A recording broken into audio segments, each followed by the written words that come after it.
I'm Tori Garasha, the Vice President of the Magnificat Choir from the class of 2027.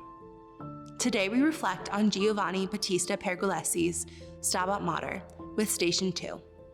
Jesus is made to bear his cross. Composed in 1736, Stabat Mater sets a 13th century hymn that meditates on the sorrow of the Blessed Virgin Mary.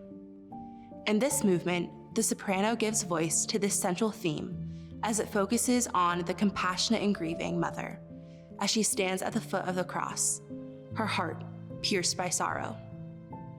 The jagged melodic lines and strong rhythmic accents suggest the sharp thrust of the sword foretold by Simeon, and we are drawn in, almost to feel Mary's anguish at the sight of her holy, suffering son.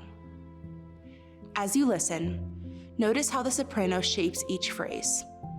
Though the text is beautifully sung, the inflection of her voice carries the desperate sound of weeping, drawing us into the raw grief of a mother witnessing the unimaginable.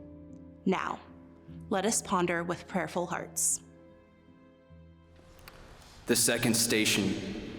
Jesus is made to bear his cross.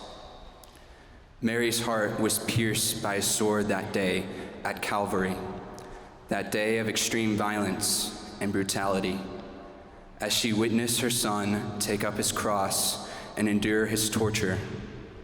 A sword must pierce her heart even now as she sees the violence around us today. The prophet Isaiah tells us that the Lord shall judge between the nations. They shall beat their swords into plowshares and their spears into pruning hooks. One nation shall not raise the sword against another, nor shall they train for war again.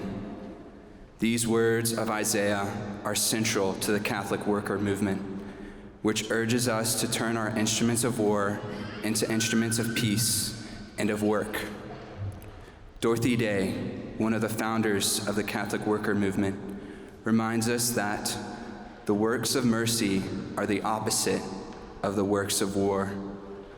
Let's together beat our swords into plowshares and, through works of mercy, be Christ's hands and feet to those around us.